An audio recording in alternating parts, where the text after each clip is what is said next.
तो क्या हुआ? हाथ जोड़ दिया महाराज, शरणागति हो गया, प्रभु अब कहीं नहीं जाऊंगा।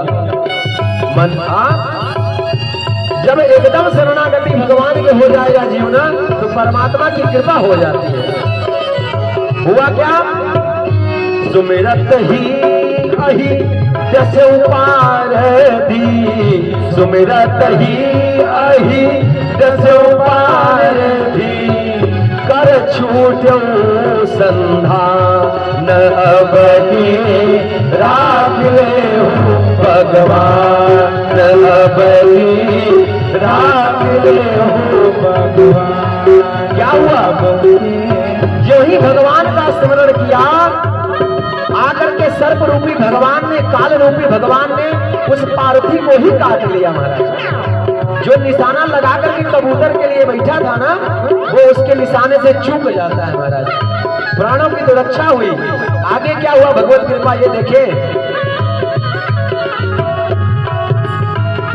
सूरदास सर लगो सचा नहीं, सूरदास सर लगो सचा नहीं, जय जय कृपा निधान अबहि, राख ले हो भगवान अबहि, राख ले हो भगवान अबहि, राख ले हो भगवान अबहि, राख ले हो भगवान।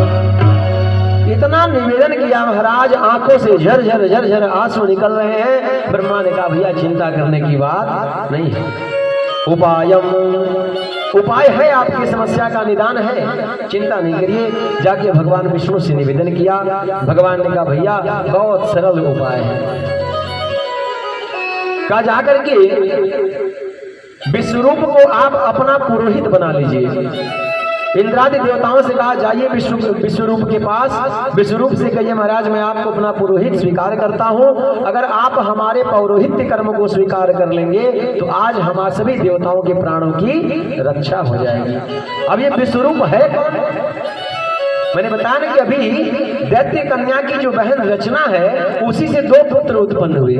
दैत्य कन्या की बहन जो रचना है, उससे दो पुत्र उत्पन्न हुए। उसी पुत्रों में एक विश्वरूप महाराज भी है। पहले तो विश्वरूप जी महाराज ने कहा भैया पौरोहित्य कर्म अति मंदा, वेद पुराण कहीं अस निंदा, ये काम मैं करूंगा नहीं महाराज, ये सब आप जाइए यहाँ से, मैं आपकी कोई मदद नहीं कर सकता, दुकान बंद है हमारा इस सब चक्कर में। बहुत समझाया, बहुत निवेदन किया। सारे निवेदन के बाद एक इंद्र भगवान ने कहा महाराज शरणागत कहु जे तजहि नित अनहित अनुमान। हे विश्वरूप जी महाराज आप तो इतने विद्वान विज्ञ आदमी हैं, कते नर पावर पापमय तिनहि बिलो कतिहानि। अगर आज आपने देवताओं की मदद नहीं करी तो आपके इस शरीर को धारण करने का कोई मतलब नहीं निकलेगा महाराज।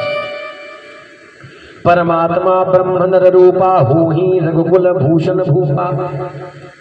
वशिष्ठ महाराज से भी निवेदन किया गया था भैया चल गए पौरोहित्य कर्म कर लीजिए, उन्होंने स्वयं मना कर दिया कि भैया ये काम हमारे बस का नहीं है। लेकिन जब कहा कि राम जी पैदा होंगे और राम जी के साथ आपको रहना होगा, प्रसन्न हो जाते हैं कि जिस भगवान के लिए शिव शारद नारद शेष महेश हो के नहीं ध्यान में आते रहे। जिस जो परमात्मा शिव भगवान जैसे परम तपस्वी लगी समाधि अनादि अरूपा, ऐसे समाधि में रहने वाले परमात्मा को नहीं मिलती महाराज। बड़े बड़े महर्षि विमलात्मा योगात्मा अमलात्माओं को नहीं मिलते, आज वह परमात्मा हमें हमारे साथ रहेंगे महाराज। इतना ही नहीं, मैं कहूंगा राम जी ये कर देना है, राम जी उसको कर भी देंगे महाराज। संसार भगवान की इच्छाओं की पूर्ति करता है ना, संसार की इच्छा की पूर्ति कौन करता है? भगवान करते हैं। लेकिन आज वशिष्ठ जी प्रसन्न हो जाते हैं कि आज मैं जो कहूंगा वो परमात्मा स्वयं करने पर मजबूर होगा। क्यों? गुरु वशिष्ठ कुल पूज्य हमारे। सारी बातें, सारा दृष्टांत दे डाला महाराज। जब ऐसा दृष्टांत दिया तो विश्वरूप महाराज प्रसन्न हो जाते। कहा महाराज चलिए ठीक है, मैं आपका पौरोहित्य कर्म स्वीकार करता हूं। और जाकर के भगवान विश्वरूप जी महाराज स्वर्ग में यज्ञ कराए। यज्ञ में नारायण कवच का पाठ किया। नारायण कवच के प्रभाव से क्या हुआ, जो आसुरी शक्तियां थी वो सब पराभव को प्राप्त हुई। भगवास्तन्मयाख्या ही ब्रह्म नारायणात्मकम। संसार की सभी बाधाओं को काटने के लिए एकमात्र नाम ही भगवान का काफी है। यदि अगर नाम के ऊपर कोई नाम से संयुक्त मंत्र मिल जाए तो महामंत्र समझिए उसको आप। क्योंकि नाम किसके लिए बनाया गया। मान लीजिए कोई मूर्ख व्यक्ति है, अब उसे बहुत बड़ा एक विद्या का मंत्र दे दिया तो जप पाएगा बेचारा। हाँ, इसलिए भगवान ने नाम दिया। उल्टा नाम जपत जग जाना, वाल्मीकि भय ब्रह्म समान। मूर्खम बदते विष्णाय विद्वते बदती विष्णवे। जो मूर्ख व्यक्ति है वो विष्णाय नमः करेगा, लेकिन जो विद्वान व्यक्ति वो विष्णवे नमः कहेगा। लेकिन का दोनों का फल क्या है, का दोनों का फल मेरे लिए तो समान ही है महाराज। ये संसारी जीवों के लिए है कि संसारी जीवों किस प्रकार से कामना कर रहा है। का भाव का भूखा हूं मैं, भाव ही बस सार है। भाव से भजले मुझे, भव से बेड़ा पार है। भाव बिन सुनी पुकार, मैं कभी सुनता नहीं। के भाव से एक पुष्प चढ़ा दो, वो मुझे स्वीकार है। बोलो वृंदावन बिहारी लाल की। इतनी सुंदर सुंदर बातें कही महाराज, प्रसन्न हो जाते हैं। नारायण कवच का स्मरण कराया, पराभव किया शत्रुओं को। सारे राक्षसगण जो है वहां से भाग के चले जाते हैं। और विश्वरूप ने जब जो यज्ञ प्रारंभ कराया, आज परीक्षित जी महाराज पूछ रहे हैं कि प्रभु वो विश्वरूप जी महाराज ने जो यज्ञ कराया था उस यज्ञ में क्या क्या विधि किस प्रकार से हुई थी, इसके विषय में बतावे।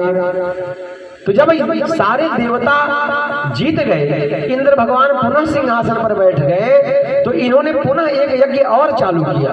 विश्वरूप महाराज को अपना पौरोहित्य मान के प्रसन्न हो गए ना महाराज। जब यजमान का कल्याण हो जाता है ना, तो फिर यजमान ये नहीं देखता कि मेरा पैसा कितना खर्च हो रहा है महाराज।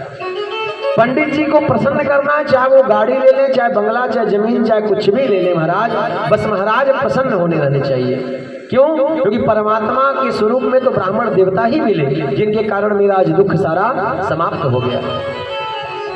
आज इंद्र रूपी यजमान जी महाराज इतने प्रसन्न हैं कि एक यज्ञ समाप्त नहीं हुआ, दूसरा यज्ञ पुनः चालू कर देते हैं।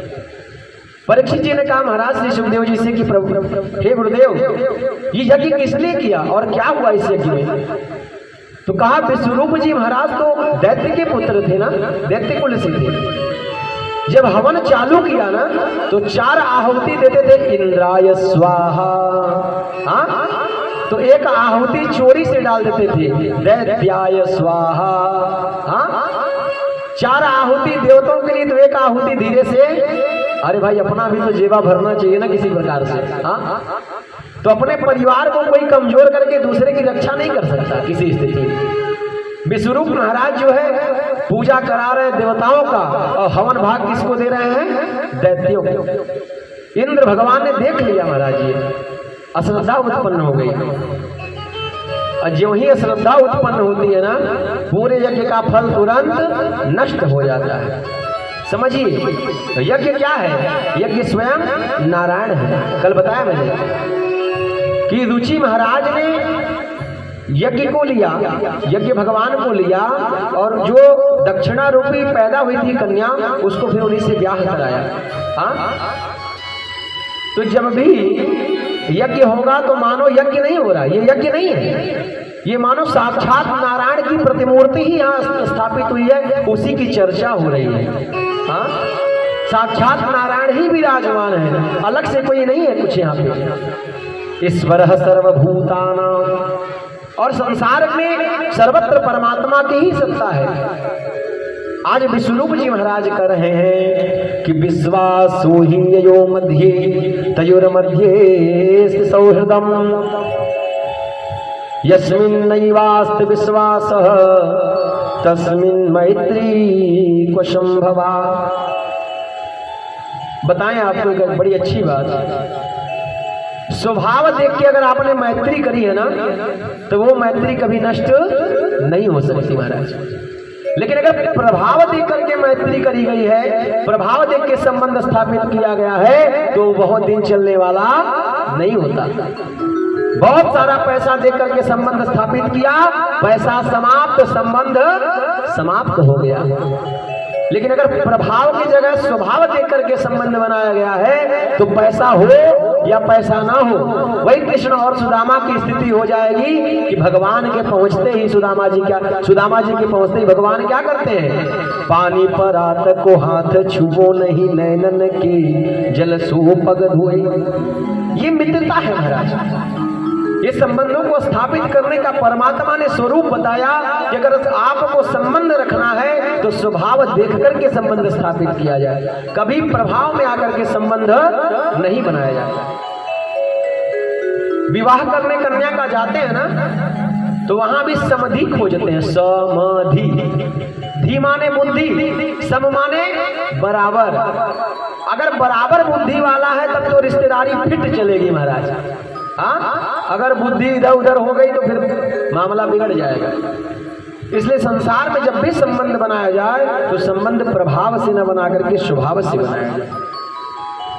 आज क्या हुआ, इंद्र भगवान ने विश्वरूप के 3 सिर को काट दिया महाराज, वही यज्ञशाले में, क्योंकि क्रोध आ गया इनको कि तुमने हमारे अंश का भाग जो है दैत्यों को दे दिया। तीनों सिर कटते हैं, यज्ञ कुंड में जा गिरे। एक से जो है पपीहा नामक जो पक्षी होता है, पपीहा, एक सिर से पपीहा बन गया। दूसरे सिर से गौरैया, जो हम लोग छोटी छोटी पक्षी देखते हैं, गौरैया बना। और तीसरा जो विश्वरूप का सिर था उससे तीतर नामक एक पक्षी होता है, तीतर, वो तीतर नामक पक्षी बना। ब्रह्महत्या लग गया महाराज इंद्र भगवान को, क्योंकि ब्राह्मण को मार दिया ना, ब्रह्म कर्म करने वाला। अब आप यहाँ से बनारस घूमने जाएंगे तो जो घाट पे चंदन लगा करके बैठे हैं संकल्प कराने वाले, वो भले कुछ ना बोलने आवे, इधर उधर बोल करके पैसा ले रहे हो, लेकिन आप तो यही ना मान लो कि मैं तीर्थ में आया हूँ, ये तीर्थ पुरोहित है महाराज। हाँ, तो वो दैत्य का पुत्र है या दानव का पुत्र है, अभी तो वो भगवान की यज्ञशाला में है ना, यज्ञ करा रहा है, तो ब्राह्मण के समान हो गया। जो ही मारा, ब्रह्महत्या इंद्र के पीछे पीछे लग गई महाराज। अब क्या करें, इंद्र भगवान परेशान हो गए। तस्यासनं विश्वरूपस्य शिरांसि तृणे पधारत, सोमपीठं सुतापीठं मंथा दमति सुश्रमा। इंद्र भगवान भाग रहे हैं महाराज, और कालिमा रूपी जो ब्रह्महत्या का दोष है वो उनके पीछे पीछे भाग रहा है। देवताओं से निवेदन किया, देवताओं ने उसको 4 भागों में वितरित करा दिया। एक भाग वृक्ष को दिया, एक भाग स्त्री को दिया, एक भाग जो है नदियों को दिया, और एक भाग जो है भूमि को प्रदान किया। आशीर्वाद भी इसके विषय में मिला है, वो सारी चर्चाएं फिर कभी होंगी। हाँ, इंद्र भगवान ब्रह्महत्या को 4 भागों में जब विभाजित किया गया तो इंद्र भगवान पुनः फिर की तरह पूर्व की भांति प्रसन्न हो जाते हैं। इंद्र सन्नोर्विर्धस्व माचीरम जहि विद्वशम। हवन किया, स्वपराध होने से इंद्र के मारने वाले पुत्र जो है, इधर विश्वरूप जो ही मरता है महाराज, पिता को पता चल गया कि इंद्र भगवान ने हमारे पुत्र को मार डाला। उन्होंने यज्ञ किया। यज्ञ किस लिए है? यज्ञ किस लिए होता है? यज्ञ तो हमेशा समाज के कल्याण के लिए होता है ना, जीव के कल्याण के लिए। लेकिन आज यज्ञ क्या हो रहा है? विश्वरूप के पिताजी के द्वारा इनका यज्ञ हो रहा है कि ऐसा पुत्र पैदा करूं जो इंद्र को ही मार डाले। महाराज मंत्रों को बोल रहे हैं, कहा इंद्र शत्रु विवर्धस्व माचिरम जहि विद्विषम। मंत्र क्या है? माचिरम विद्विषम, ऐसा पुत्र पैदा हो जो इंद्र को जाकर के मार डाले। लेकिन मंत्र जपते हुए, क्योंकि दिमाग में तो हमेशा यही ना बैठा है कि कैसे पैदा हो जाए और इंद्र को मार दे, इंद्र को मार दे। मन में गंदगी है तो यज्ञ नारायण के अगर यज्ञ में बैठे हैं तो मन में गंदगी नहीं होनी चाहिए। राम अतर्क बुद्धिमन बानी। क्या मंत्र जप रहे हैं? इंद्र शत्रु वर्धस्व माचीरम जहि विद्विषम। जपना क्या है? मचीरम। और जप क्या रहे हैं? माचीरम। हुआ क्या? सिस्टम में पलट गया पूरा महाराज। हाँ, एक पंडित जी की भार्या थी महाराज, बड़ी बीमार रहती थी। पंडित जी बड़े परेशान, पूरा जब तक पूजा पाठ कर डाले महाराज, लेकिन पंडित जी की पत्नी स्वस्थ होने का नाम नहीं लेती। पूरा नवग्रह से लेके महामृत्युंजय सब करा डाला, लेकिन कल्याण होने वाला नहीं। संत के पास जाते हैं, संत ने कहा भैया आपके कुल की जो देवी है वो बड़ी अप्रसन्न हो गई है, इसलिए ऐसा हो रहा है। क्या महाराज उपाय बतावे? क्या उपाय ये है कि घर पे जाओ और भार्याम रक्षतु भैरवी, ये संपुट लगा करके देवी के शब्द का पाठ कर डालो, आपकी पत्नी प्रसन्न हो जाएंगी, मैया रानी भी खुश हो जाएंगी।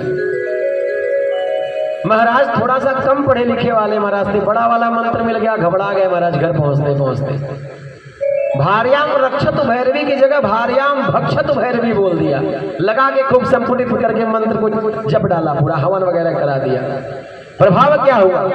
शास्त्र कहता है कि विधिहीनम यदा कार्यम सद्यः कर्ता विनश्यति।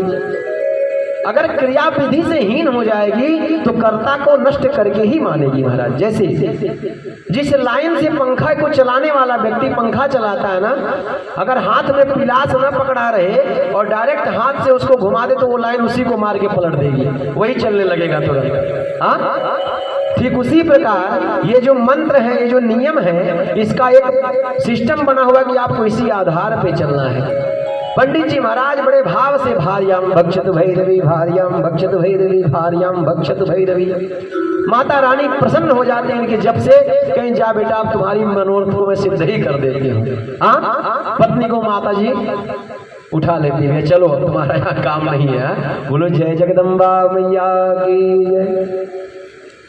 महाराज भैया आंसू आंसू पूछ करके पंडित जी के पास सवेरे पहुंचे गए। महाराज ऐसा मंत्र बताए कि बीमार थी तो बेचारी आंखों के सामने थी, आज ऐसा मंत्र जपवा दिए कि अब वो बची ही नहीं। उसका रोग कहाँ गया? रोगी मुक्त दवा करा दी महाराज आपने। रोग तो मुक्त नहीं हुआ लेकिन रोगी ही मुक्त हो गया महाराज। संत ने कहा भैया कौन सा मंत्र ऐसा जप दिया कि रोग नहीं गया, रोगी ही चला गया? क्या महाराज आप ही ने तो बताया था कि भार्याम भक्षतु भैरवी। क्या महाराज धन्य है प्रभु, मैंने कहा भार्याम रक्षतु भैरवी और आप जाके भार्याम भक्षतु भैरवी कर रहे हैं, तो कौन रोक सकता है, कौन बचा सकता है? हाँ, एवं कृते मनुष्याणाम वांछा सिद्धिर भवेत् ध्रुवम्। जब जीव भगवान की पूजा मन से करता है ना, तो जी जिस अवस्था जिस विधि के लिए क्रिया हो रही है ना, तत्काल फल प्रदान करते हैं। एवं कृते मनुष्याणाम वांछा सिद्धिर भवेत् ध्रुवम्। बड़ी ग्लानि हुई महाराज को। आज वही स्थिति यहाँ हो गई है।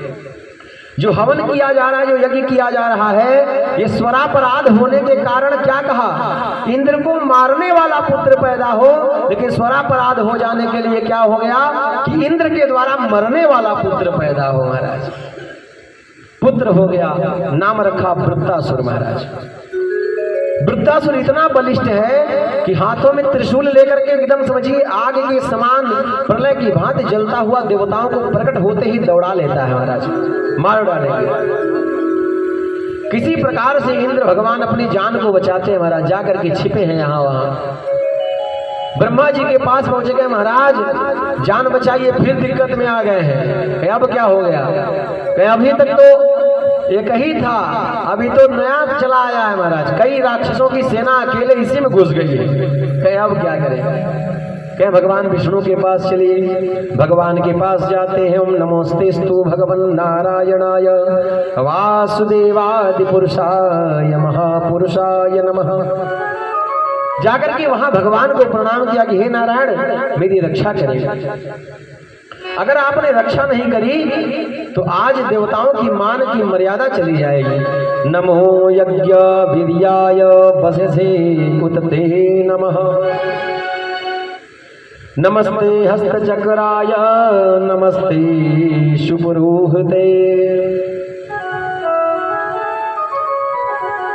प्रार्थना किया, भगवान प्रकट हो जाते हैं महाराज। भगवान ने कहा भैया चिंता करने की आवश्यकता अब आपको नहीं है, उपाय मैंने कर रखा है आपकी कृपा के लिए। कहे क्या उपाय है महाराज? कहा मृत्यु लोक में चले जाओ। मृत्यु लोक में जाकर के दधीची नामक एक ऋषि हैं, जाके उनसे उनकी अस्थि की प्रार्थना करो कि आप अपनी अस्थि हमको प्रदान कर दीजिए। दधीची महाराज बड़े तपस्वी हैं, जाकर के निवेदन किया इंद्र आदि समस्त देवताओं ने कि महाराज अपनी हड्डी हमको आप बताइए। ऐसे तो संसार के सारे लोग कहेंगे भैया जीले कोनो फायदा ना बा, भगवान कहिया उठे हैं कहिया उठे हैं। अभी उससे कहा जा लीजिए यही जहर है इसको पी लीजिए तो तुरंत कहेगा अले हमें मुआवजा दे तू।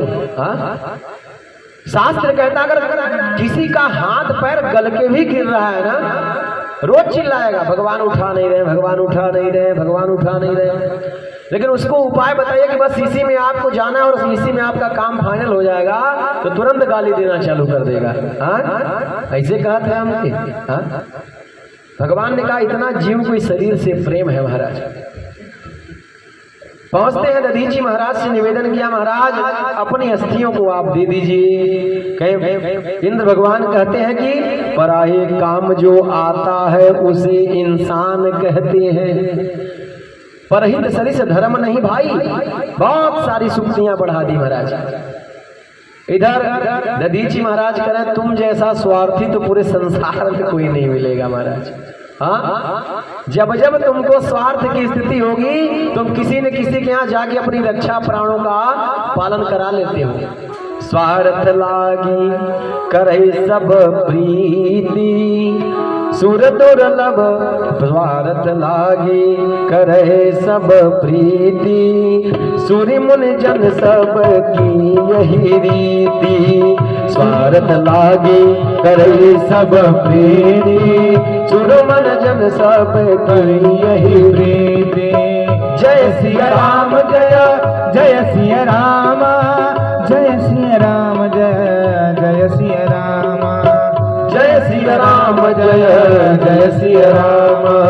स्वार्थ लागी करे सब प्रीति सुर नर मुनि जन सब की रीति। सुर नर मुनि सब कर यह रीति, सुर नर मुनि सब कर यह रीति। इस प्रकार से कहा। बहुत सारे प्रसंग हुए वहां महाराज। अंत में दधीची महाराज प्रसन्न हो जाते हैं और ब्रह्मा शंकर भगवान के कहने पर क्या किया, अपने अस्थि को प्रदान कर दिया। अस्थि को प्रदान किया। विश्वकर्मा महाराज वहां उपस्थित होते हैं। विश्वकर्मा महाराज जो है अस्थि से वज्र का निर्माण किया। निर्माण करके इंद्र को प्रदान करते हैं। इंद्र जो ही वज्र पाए, या पाए गौराय नर या पखाए गौराय, जो ही हाथ में वज्र लिया आओ देखा न ताओ वृत्तासुर को दौड़ा, जात कहाँ जा रहा इधर आओ। युद्ध चालू हो गया महाराज। वृत्तासुर ने भी हाथों में त्रिशूल लिया है महाराज। वो त्रिशूल कैसा है? दैहिक दैविक भौतिक तापा, जो तीनों प्रकार के ताप को एक साथ प्रदान कर दे ऐसा त्रिशूल हाथ में लिया है वृत्तासुर। युद्ध चालू हो गया, मार दिया। इनका वज्र वज्र हाथ से गिर जाता है इंद्र भगवान का। कह रहे इन मूर्ख इंद्र उठा ले तू अपना वज्र। मैं निहत्थे पे वार नहीं करता। उसके बाद इतना ज्ञानी है वृत्तासुर महाराज कि कह रहा है तुझे मारना है तो मुझे जल्दी मार के खत्म कर, मैं ये लड़ाई नहीं करना चाहता तेरे साथ। इस समय मुझे मत बिता क्योंकि मुझे भगवत शरणागति को प्राप्त होना, जल्दी कर जो करना है। कई बार समझाया। अब भगवत कृपा हुई, इंद्र के द्वारा वृत्तासुर के दोनों हाथों को काट दिया गया। जब उसके हाथ शरीर में जान नहीं रहा ना, इंद्र भगवान को ऐरावत सहित अपने मुंह में ही डाल जाता है महाराज। इतना शक्तिशाली है महाराज वृत्तासुर। जब वृत्तासुर के शरीर उदर में चले जाते हैं भगवान इंद्र जी अपने ऐरावत हाथी के साथ में, उसका पेट फाड़ करके बाहर निकलते हैं महाराज और उसके गर्दन को काट दिया। वो वहीं गिर करके धराशाही हो जाता है। बोलो इंद्र भगवान की जय। अजात पक्षा इव मातरं खगा स्त्यन्नं यथावत् सतरां क्षुधार्थाः मरते मरते वृत्तासुर ने एक बड़ी सुंदर बात कही कि हे भगवान नारायण, आपके दर्शन के लिए मैं लालायित हूं। कहा कैसे? कहा जैसे भूखा हुआ गाय का बछड़ा अपनी माता से मिलने के लिए परेशान होता है ना, वैसे आज ये वृत्तासुर अपने नारायण से मिलने के लिए परेशान है महाराज। कहा महाराज मैं प्रसन्न हूं, लेकिन वृत्तासुर के मारने के बाद दिक्कत क्या हुई? इंद्र भगवान को पुनः ब्रह्म हत्या लग जाती है। अब महाराज ये ब्रह्म हत्या जो इंद्र भगवान को लगी, ये ब्रह्म हत्या इतनी भयंकर रही कि इंद्र भगवान का पूरा शरीर ही काला हो गया महाराज, शरीर में जलन होने लगी। अब ये कहाँ जाए, क्या करे, कैसे इसका उपाय खोजे? त्रैलोक्य भर घूमा, किसी ने कोई उपाय कोई मार्ग बताया ही नहीं महाराज। अब इंद्र भगवान भाग के मानसरोवर को जाते हैं और मानसरोवर में जो कमल का पुष्प फूला हुआ है, उस कमल के नाल में जाकर के हजारों वर्ष तक वही अपना जीवन का यापन किया। इधर स्वर्ग लोक का सीट फिर खाली हो गया, फिर इंद्र भगवान गायब है, तो फिर कैसे चले भाई? हाँ, बिना राजा के राज्य नष्ट हो जाता है ना, इसलिए राजा बने तभी तो कल्याण हो प्रजा का। सारे लोगों ने कहा भैया कैसे क्या चलाया जाए, सिंहासन पे कौन बैठे? देवता जाकर के ब्रह्मा जी से निवेदन किए। ब्रह्मा जी ने कहा भैया जाओ और जाकर के नहुस से निवेदन करो। राजा नहुस से निवेदन किया कि भैया चलिए और चल करके आप इंद्रासन पे बैठे और आप ही आज के बाद इंद्र का काम धाम देखें। तो इंद्र क्या है? जिसने अपने जीवन में 100 बार यज्ञ किया होगा, समझिए, हाँ, अपने जीवन में जिसने 100 बार यज्ञ किया होगा, मानो वो इंद्र ही है महाराज। 100 बार भगवान की कथा सुन ली, मानो इंद्र हो गए आप। लेकिन वृत्ति इंद्र के समान नहीं होनी चाहिए। सूरा सुंदरी में लिप्त हो जाए, रंभा कहाँ है, उर्वशी कहाँ है, मेनका कहाँ है, ऐसी स्थिति नहीं है महाराज। 100 यज्ञों को करने के बाद इंद्र ने सिंहासन पाया था स्वर्ग का, वही नहुस महाराज भी 100 यज्ञ करके आज वही नहुस जी भी इंद्रासन को प्राप्त कर रहे हैं। लेकिन ये मठाधीशी जब से आई, भाग्य हमारे फूट गए, पद प्रतिष्ठा जब से पाया, नेहराम से छूट गए। जो ही नहुस महाराज यहाँ बैठते हैं ना महाराज, इनके पूर्व का किया जो यज्ञ तप आदि है ये विस्मृत हो जाता है। कहाँ है रंभा, कहाँ है मेनका, और वैसे सबको बुला लिया, नाच गाना प्रारंभ हुआ। नारद महाराज के बस ये अगर इनका दर्शन हो तो हम दूर से ही हाथ जोड़ के खड़ा हो जाना चाहिए महाराज। पहुंचते हैं कहे महाराज, आधे इंद्र को मैं प्रणाम करता हूँ।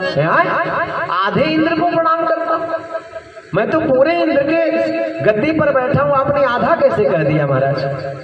कहीं आधा इसलिए कहा कि आपके बगल का जो सीट सची मैया का वो तो खाली है ना अभी, बिना पत्नीम कथम धर्म, इसलिए मैंने आपको आधा इंद्र बोला। अभी आप आधे इंद्र हैं। लीजिए महाराज, आग लग गई तुरंत। हाँ, नारद कलहो प्रिय। इंद्र महाराज नहुस रूपी जो इंद्र है, तुरंत अपने देवगणों को आदेश दिया, जाओ और जाकर के सची से कहो कि तुरंत विवाह के लिए तैयार हो जाए हमसे, मैं विवाह करना चाहता हूं। सची मैया का व्रत कैसे नष्ट हो? सची मैया गुरुदेव भगवान बृहस्पति के शरण में जाती कि महाराज इस पापी से मेरी रक्षा करें, नहीं तो मेरा जो पाति व्रत धर्म है ना ये भी ये नष्ट कर देगा। बृहस्पति महाराज ने बहुत सरल सा उपाय बताया, बोला उसको सूचना भिजवा दीजिए कि जब सप्तर्षि मंडल के द्वारा आप पालकी में बैठ के हमारे पास आएंगे तब मैं आपको स्वीकार करूंगी। और नहुस को श्राप था कि जब भी ब्राह्मण श्राप देगा जिसका विनाश होना है कैसे होगा? भगवान कहते हैं क्या? इंद्र कुल समम काल विशाला, काल दंड हरि चक्र कराला, काल दंड हरि चक्र कराला। जो इन कर्मा रा नहीं मरही, जो इन कर्मा नहीं मरही, कहे विप्रद्रोह पावक सो जरई, विप्रद्रोह पावक सो जरई। जय सिया राम जय जय सिया राम, जय सिया राम जय जय सिया राम। विप्रद्रोह पावक सो जरई, विप्रद्रोह पावक सब जरही, विप्रद्रोह पावक सो जरई। ऐसा उपाय लगाया नारद महाराज ने गुरुदेव जी के बृहस्पति के साथ मिलकर के कि सप्तर्षि मंडल के साथ बैठ करके ये चल दिए महाराज।